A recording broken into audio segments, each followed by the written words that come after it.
lo primero que tiene que hacer el gobernador es formar, o ya debería tener formado su equipo de trabajo. Y eso también, permíteme explicarlo un poquito, Toño, Sí. que necesitamos una nueva estructura orgánica dentro del gobierno regional. Una estructura orgánica que ya existe y que ya se ha planificado y se ha planteado, que significa una organización más transversal. Hemos invitado a un asesor en tema de gestión pública, ha estado en el Congreso de la República, él es huachano, ¿no? Y conocedor, por supuesto, de la realidad de la región Lima Provincias.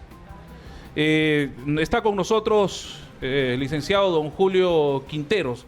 Vamos a hablar precisamente, y cuando ya se preparan también nuestros reporteros en las calles para conocer cómo va el proceso electoral, ¿no? A propósito, la ODP Huaura, para contarles un poquito antes de ingresar ya de lleno a la entrevista, en la ODP Huaura, que abarca las provincias de Barranca, Cajatambo, Ollón y aquí Huaura, se han distribuido 1.073 mesas en 139 locales de votación, en donde van a acudir 315 electores, 315.000 electores van, o sea, son los llamados, son los que están dentro del padrón electoral. Ahora, obviamente, ahí hay gente que seguramente no irá a votar, como fue en la segunda vuelta. En la segunda vuelta hay un aproximado de 100, o en la primera vuelta, hay un aproximado de 120.000 electores que no acudieron en esta primera vuelta. Porque aquí en la región Lima Provincias, que también abarca Huaral, Canta, Cañete y por supuesto también Yauyos, son 777.000 electores, exactamente, ¿ya? De los cuales 772.000 electores. En la primera vuelta acudieron a votar 615.601 electores. Una diferencia restando entre la convocatoria al número hábil de electores, son 120.000 que no asistieron.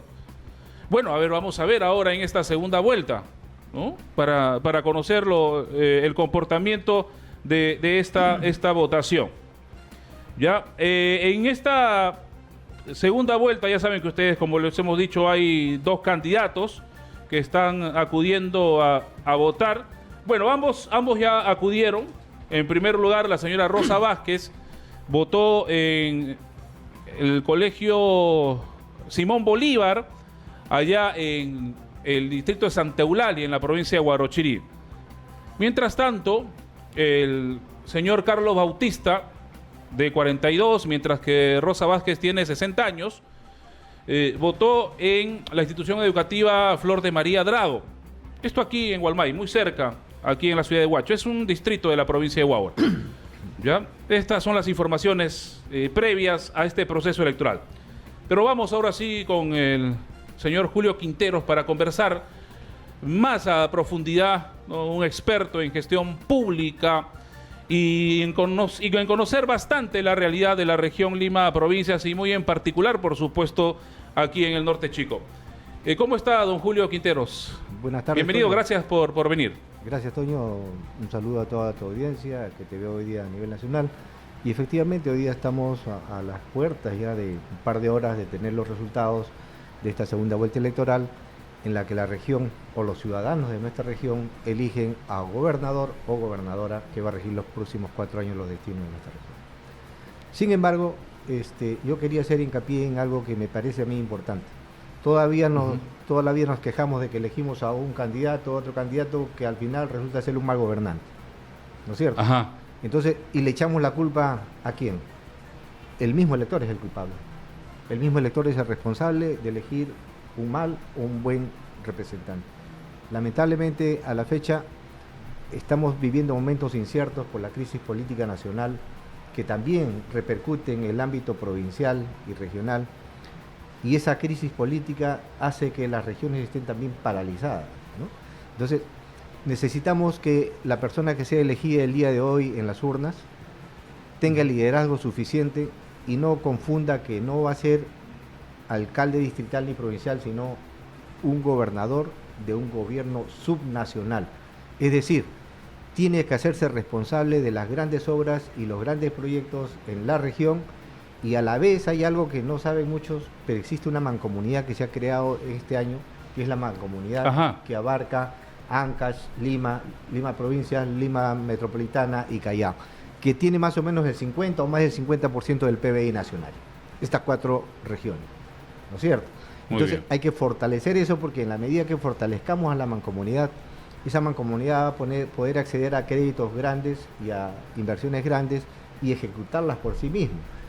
La presidencia de esta mancomunidad es una presidencia alternada. Hoy día le ha tocado al gobierno de Lima, Lima metropolitana, que es la que está culminando ahora. Que culmina ahora, pero que su mandato continuaría el alcalde elegido, que es en este caso López Aliaga, hasta el mes de septiembre, si no me equivoco. Y ahí asume el gobernador o gobernadora de otra de las regiones que sean elegidas, ¿no? Ese es un año de alternado. Esto podría permitir, si nosotros vemos la importancia que tienen los gobiernos subnacionales, que podrían acceder, por ejemplo, a la construcción del tren de cercanías, que ya no sería solamente hasta Barranca, sino hasta Chimbote en una primera etapa y hasta ahí, que en la primera etapa por el lado sur. Entonces necesitamos que tenga visión. Si no existe una visión de gobierno, una visión de futuro, poco o nada se puede hacer para el desarrollo de la región. Sí, pero para lograr esa visión, señor Julio, es que hay que tener los instrumentos y las herramientas para hacer realidad. Y una de las herramientas o instrumentos, como se quiera llamar, es justamente el presupuesto. Y nosotros, al ingresar en el programa, hablamos del presupuesto que maneja la región Lima Provincias, y la mayoría se va a pago de personal, servicios y un mínimo porcentaje para inversiones. Usted, como conocedor de esta realidad, de cifras, estadísticas, ¿nos puede profundizar mejor, por favor? Sí, efectivamente. Los presupuestos se inician con un PIA, que es el presupuesto inicial de apertura, ¿no es cierto?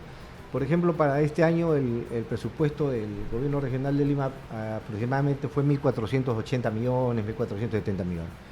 Pero el presupuesto modificado le aumentó más o menos en 500 millones o 450 millones. Es decir, hemos llegado casi a 1.800 millones. Perdón, casi 380 millones le han aumentado. Entonces, ese es el modificado. Este año estamos iniciando con un presupuesto superior a los 2.000 millones, pero de los cuales, por ejemplo, los gastos de inversión superan a lo que ha sido este año, que se inició con un PIA de inversiones de 120 y está culminando con más de 180. Sin embargo, la ejecución del gasto va a rondar el 80%. Pero cuando sumas el presupuesto inicial de apertura más el modificado y la ejecución de gasto, están también los gastos corrientes, los gastos de bienes y servicios, ¿no es cierto? Entonces, ese es el gran gasto que existe en una región, que representan aproximadamente el 85%. Y el gasto de inversión no pasa de los 15%. Entonces, cuando sumas todo eso, te da que los gobiernos regionales, como ya tienen una ejecución de gastos que son de pago de remuneraciones que son obligatorios, o la compra de bienes que son obligatorios, solamente el gasto de inversión es lo que baja. Entonces llegas a un 92, 90, 85%, ¿no? Pero sin embargo hay que reconocer que para este año, en el presupuesto general de la República, se incluye un presupuesto mayor a la región Lima, que prácticamente triplica el presupuesto inicial de apertura en inversiones de lo que fue el 2022, o de lo que es el 2022. Y en el transcurso del año 2023, seguramente se modificarán en un 30 o un 35% el aumento de esta inversión, pudiendo llegar a los 500 millones de soles, inclusive en gastos de inversión. ¿No es cierto? Ya. Es decir, ¿para iniciar el próximo año? No, inicias con 350. Pero como lo van modificando, van incrementando los presupuestos de inversión, podríamos llegar o pasar los 500 millones en gastos con el presupuesto modificado, pasar los 500 millones de soles. Solo en gastos de inversión, ¿no es cierto? Es decir, que el nuevo gobierno regional que ingresa con una ventaja sobre los otros, con un presupuesto grande. Un presupuesto que le va a permitir trabajar con tranquilidad y con holgura. Y con los proyectos existentes, porque existe un banco de proyectos que deberían aprovechar para que este banco de proyectos, actualizarlos en algunos casos y presentarlos a los organismos competentes para conseguir mayores inversiones. A ver, estamos diciendo más de 1.000 millones de soles de presupuesto al año Así es. en el gobierno regional de Lima. Más de 2.000. De los cuales, de los más de 1.000 millones, para redondear, ¿no? Ya. Solo 180 millones para inversión pública. Ya. Y si eso lo distribuimos, por ejemplo, en las provincias, 20 millones. ¿cuánto tocaría? 20 millones. Por cada... Para cada provincia. Nada. ¿Y esa provincia tiene distritos? Tiene distritos. Son 128 distritos que tiene la región. O sea, si le diéramos a todas las distritos, estaríamos hablando que podríamos darle 1,5 millones a cada distrito de la región Lima. 1,5 millones. Solo para inversiones. Solo para inversiones. El resto se va, obviamente, para servicios, Gastos corrientes, pago de remuneraciones. Gastos corrientes. El gran rubro es gasto el gasto corriente, que es el pago de las remuneraciones en el sector de educación y salud, ¿no? Que es la parte de Pero lamentablemente eso no puede cambiar el gobernador.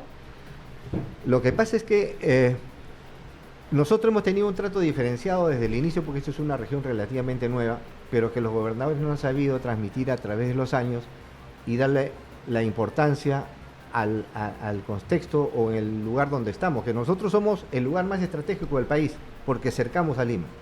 Lima Metropolitana está cercado por todas las provincias de la región Lima, ¿no es cierto? Entonces, sin embargo, provincias que tienen poblaciones menores a la región Lima, porque nosotros tenemos más de 1 millón de habitantes, caso de Ica, nos duplican en presupuestos o 50% más de presupuestos, ¿no? ¿Por qué? Porque nuestras autoridades a lo largo de los años no han hecho las gestiones necesarias para poder modificar y que el gobierno nos considere en los presupuestos necesarios para poder lograr nuestro desarrollo, ¿no? Se ha modificado este año, creo que es la mejor performance en cuanto al conseguir los mejores presupuestos. Los años anteriores han sido muy bajos, tuvimos los años de pandemia que ocasionaron también crisis en el sector público y privado, y ahora estamos en un proceso de igualar a lo que fue antes de la pandemia, ¿no es cierto? El país en estos momentos no crece, y no crece porque tenemos un mal gobierno, y no crece porque tenemos más de 70 ministros que han pasado a lo largo de este año y pico. Entonces, por la inestabilidad política. La inestabilidad política juega un rol muy importante, y más aún si sumamos la incapacidad de un gobernante que no sabe dónde está parado, ¿no es cierto? Muy bien. Don Julio Quinteros, estamos hablando con don Julio Quinteros, un especialista, asesor, especialista en gestión pública sobre los retos del próximo gobernador. Hemos hablado ya del presupuesto, conocemos, y algo que quizás mucha gente no sabía y no conocía, porque se hablaba que solo 1.000 millones, más de 1.000 millones maneja el gobierno regional y no hace obras y no hay presencia, y estamos viendo cómo es distribuido ahí el presupuesto. Y teniendo este presupuesto, y ahora con un PIN o un PIA de 300 y tantos mil, 350 millones. ¿no? 350.000, que muy posible se modifique en más de 500 millones. ¿Cuál es el reto que tiene que cumplir el próximo gobernador? Usted nos acaba de decir visionar, pero ¿qué es lo primero que tiene que atender el que sea electo o electa el día de hoy? Lo primero que tiene que hacer el gobernador es formar, o ya debería tener formado, su equipo de trabajo. Y eso también, permíteme explicarlo un poquito, Toño, sí, que necesitamos una nueva estructura orgánica dentro del gobierno regional.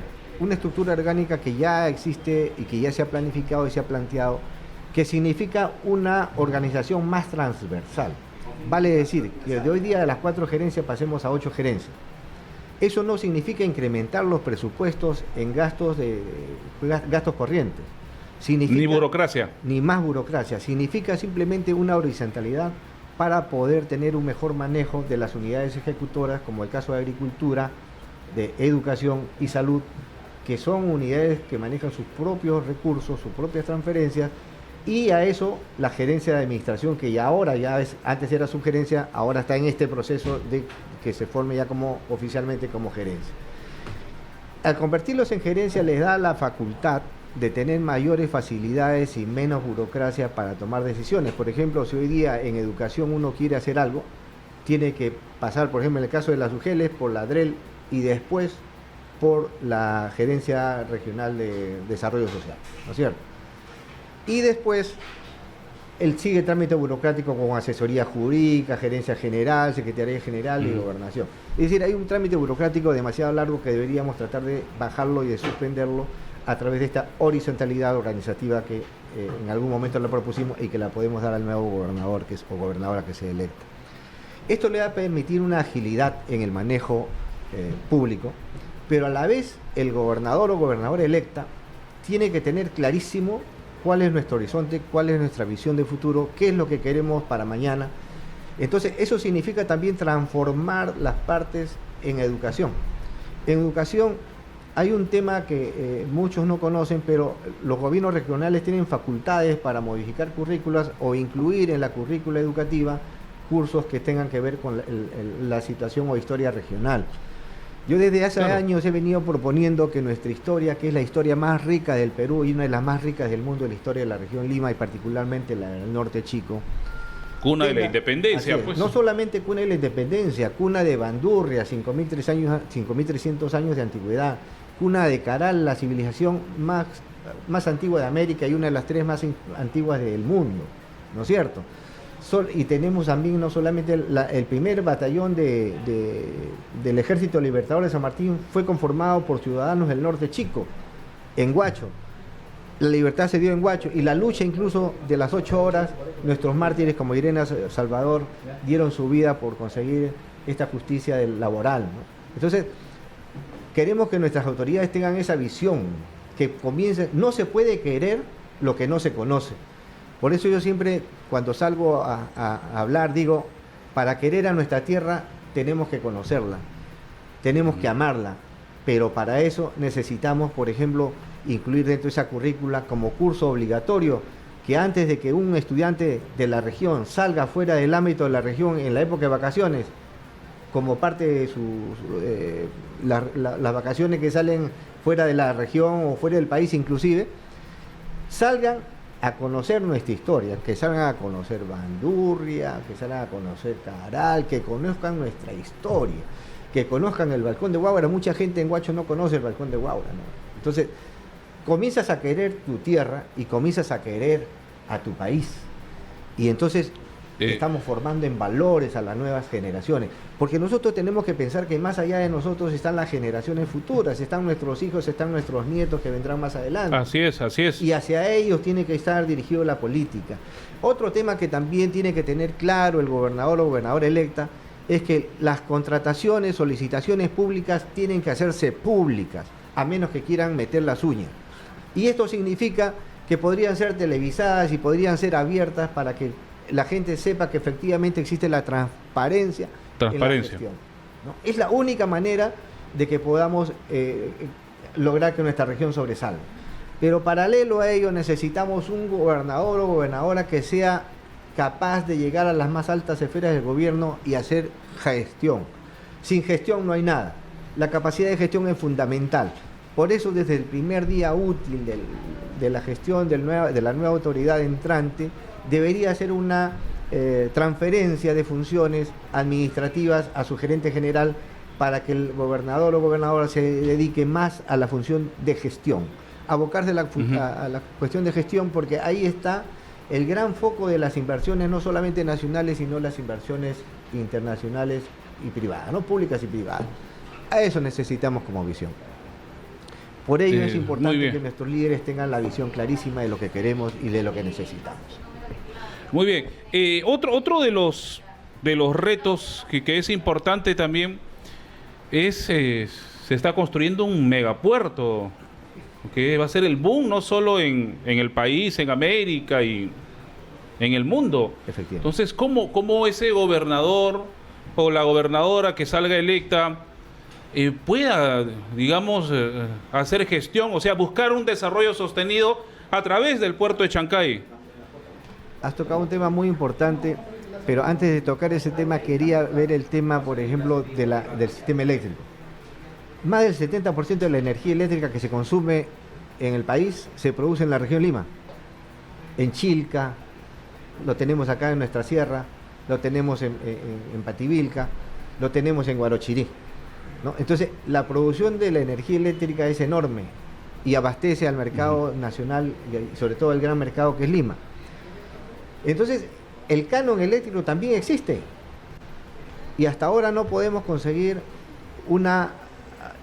o que nos otorguen los recursos necesarios para que nuestra región tenga el canon como lo tiene, por ejemplo, otra región. Ancash, por ejemplo, recibe como 1.000 millones de soles solamente por derecho de canon minero. Seguimos conversando con el señor Julio Quinteros, un experto en gestión pública, y nos habla del reto que tiene que cumplir quien sea electo gobernador regional de Lima. Y hablábamos también del muelle de Chancay, don Julio, que es una inversión china, una millonaria inversión. ¿Cómo aprovechar este polo de desarrollo para buscar y encontrar un polo de desarrollo sostenido también en la región Lima? Y aquí tiene que ver mucho el máximo representante del gobierno regional de Lima. Yo quería retratarme un poquito ahí porque Sí. antes del inicio del puerto megapuerto, en realidad de Chancay, existe todavía un proyecto enorme que consideraba mucho más completo, que consideraba no solamente un puerto de gran calaje, sino también un terminal aéreo y una línea férrea hasta Cruzeiro do Sul en Brasil. Existe ese proyecto. Lo ideal sería, por lo menos ahora, que la nueva gestión también se aboque a que se construya un terminal aéreo, que a la vez que va a servir para las exportaciones o agroexportaciones, va a permitir ser como un terminal de emergencias al aeropuerto del Callao. Entonces, eso le daría dos alternativas al Aeropuerto Internacional de Callao. Uno que es Huacho y la otra que es Pisco, que está mucho más lejos, ¿no es cierto?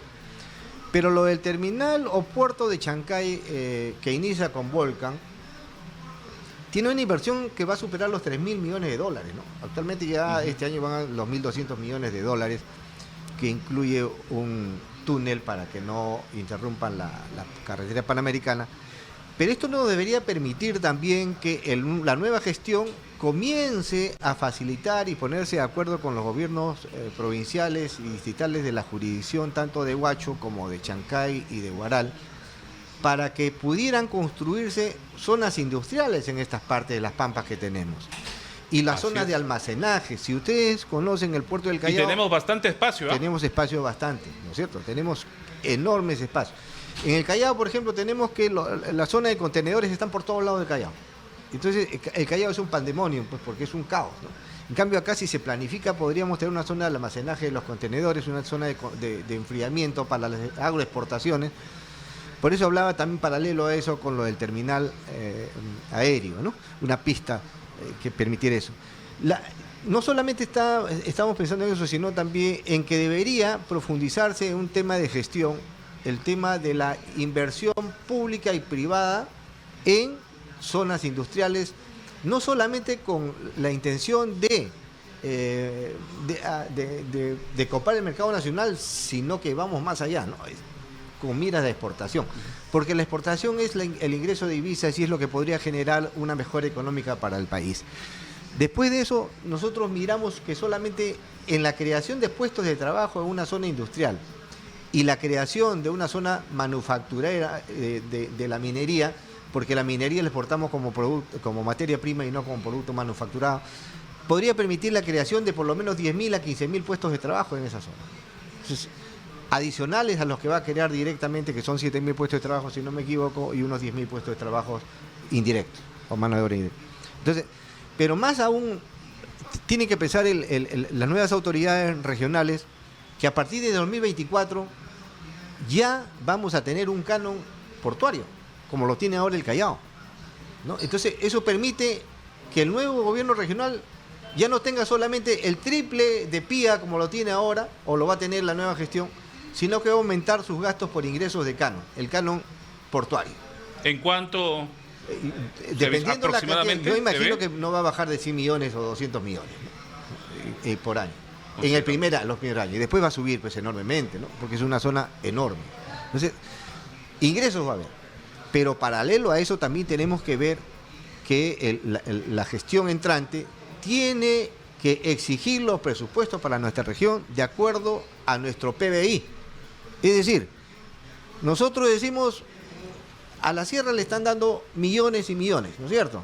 ¿Por qué? Porque viene el canon minero y lo desperdicia. Nuestro canon minero es muy pequeño, pero sin embargo regiones pequeñas de 500.000 o 600.000 habitantes nos duplican el presupuesto más el canon minero. Entonces tenemos que exigir nosotros también, pero eso es no solamente a través del gobierno, sino también a la Comisión de Presupuesto del Congreso, para que se modifiquen los presupuestos siguientes o se incluyan en los presupuestos siguientes los recursos necesarios para la transformación de nuestra región.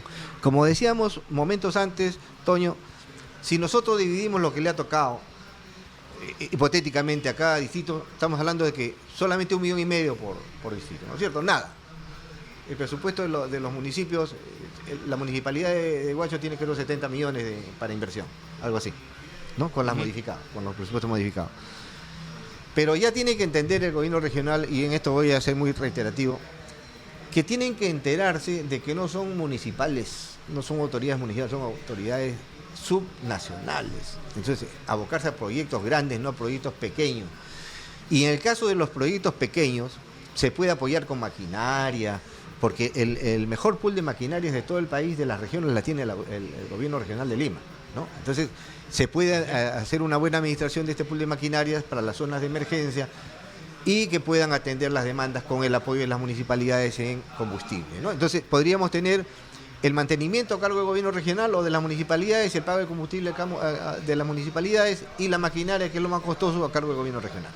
Entonces, así podríamos multiplicar no solamente la capacidad de las máquinas, sino la reducción de los costos, ¿no? La reducción de costos, que es importante. Si nosotros podemos hacer una reducción de costos, podemos hacer una mayor cantidad de inversión por esa misma reducción. Y eso es importante, ¿no? Entonces, hay que mirar siempre no solamente el mercado interno, sino el mercado externo, que es lo más importante para el ingreso de divisas para el país. Correcto.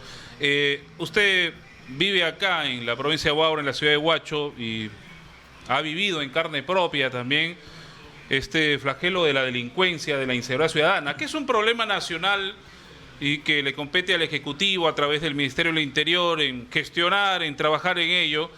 Pero creemos que también la autoridad regional tiene que ver bastante en esto. ¿Cómo debe hacer? ¿Qué hacer? Aquí en Huaura, hace unos meses atrás, se ha solicitado que se declare en estado de emergencia a esta provincia por la ola de sicariatos y asesinatos, don Julio Quinteros. ¿Cómo trabajar desde el gobierno regional para sentirnos seguros? Porque la sensación de los huachanos, de los barranquinos y guaralinos y de toda la región Lima es de inseguridad. Efectivamente.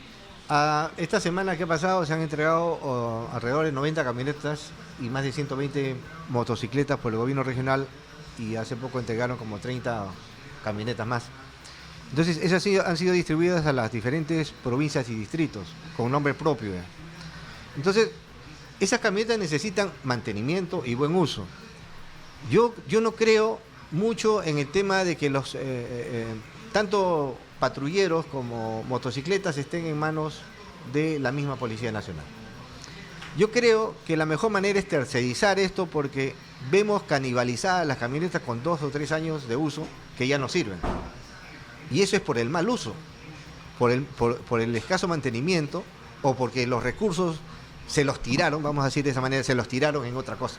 Porque un vehículo tiene que durar mínimo 5 años en buen estado, dándole su mantenimiento adecuado. Por eso, en una tercerización, una empresa privada se encarga de proveerte el chofer y el vehículo.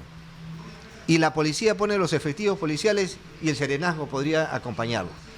Esa sería una buena manera de reducir los costos, de crearse menos problemas, de no tener un parque automotor abandonado, y a la vez tener un sistema de patrullaje integrado y sectorizado, ¿no? Porque actualmente vemos que los patrulleros salen a rondar y salen 3, 4 juntos, ¿no? Entonces, no nos vale que salgan 3, 4 juntos, tienen que estar en zonas separadas, de tal manera que si acontece un problema en una zona X, caen de todos lados y por todos lados, ¿no?